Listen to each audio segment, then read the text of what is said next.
Wala ka nang uwi ang bahay. Napaluhod ako sa airport nang malaman kong ibinenta ng asawa ko ang bahay habang OFW. Ako sa Dubai, pero mas malaking sekreto ang bumungad sa akin pag-uwi. Hindi ko malilimutan ang araw na iyon.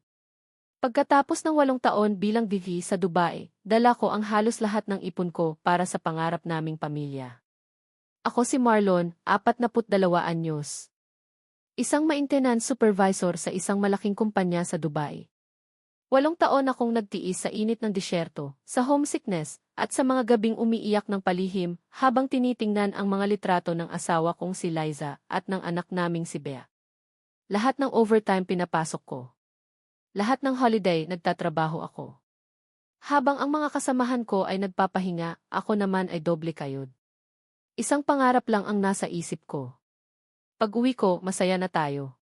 May sarili na tayong bahay. Hindi na tayo maghihirap. Iyon ang paulit-ulit kong sinasabi kay Liza sa video calls.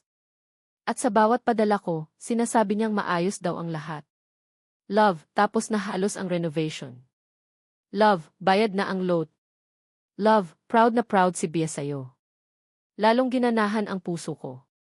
Pero hindi ko alam na habang pinapangarap ko ang magandang kinabukasan, unti-unti na pala akong nilulubog sa isang bangungot. Paglapag ko sa dede, halos maiyak ako sa saya. Bitbit ko ang mga pasalubong.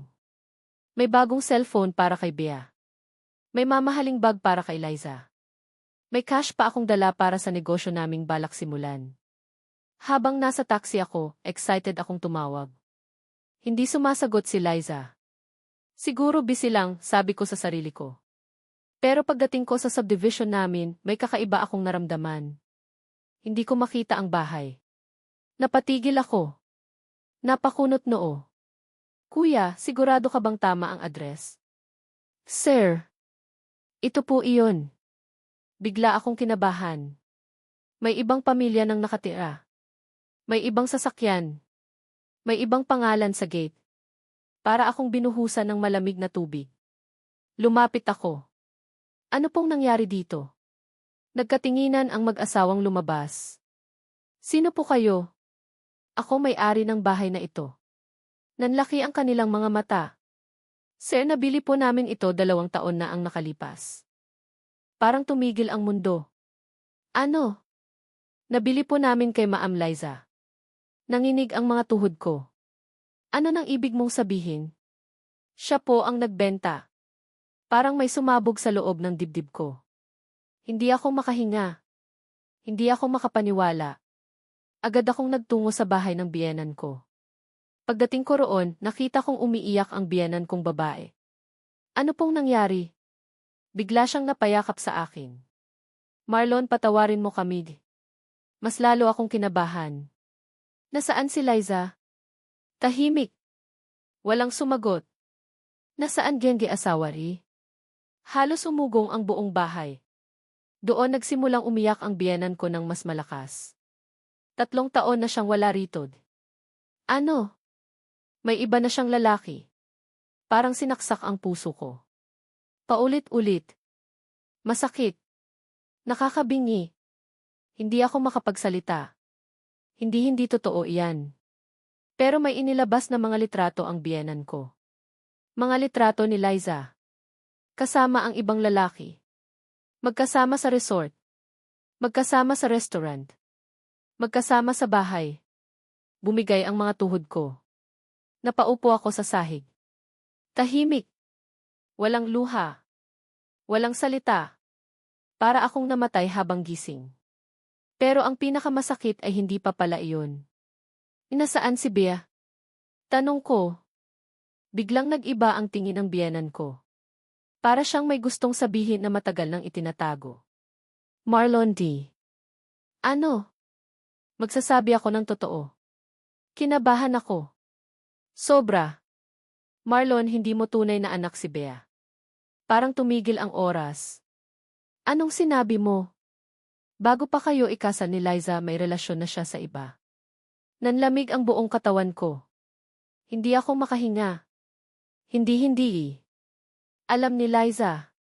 Pero natakot siyang iwan mo siya kaya itinago niya. Pakiramdam ko ay gumuho ang buong mundo. 8 taon.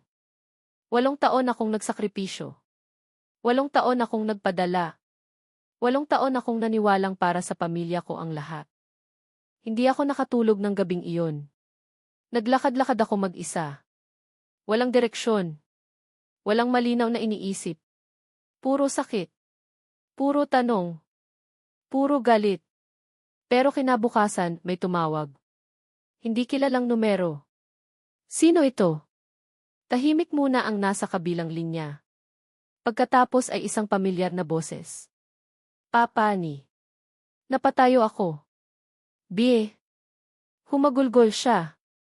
Papa, huwag mo akong iiwan. Napaluha ako. Anak ti. Alam ko na ang lahat. Natahimik ako. Alam kong hindi ikaw ang tunay kong ama. Parang may kumurot sa puso ko. Pero ikaw lang ang naging tatay ko. Tuluyan akong napaiyak. Hindi ko napigilan. Papa, ikaw ang nagturo sa akin magbisikleta. Papa, ikaw ang nagbayad ng pag-aaral ko. Papa, ikaw ang umiiyak kapag may sakit ako. Papa, ikaw ang nagmamahal sa akin. Humahagulgol na kaming dalawa. Hindi ko kailangan ang dugo para tawagin kang tatay. Tumulo ng tuloy-tuloy ang mga luha ko.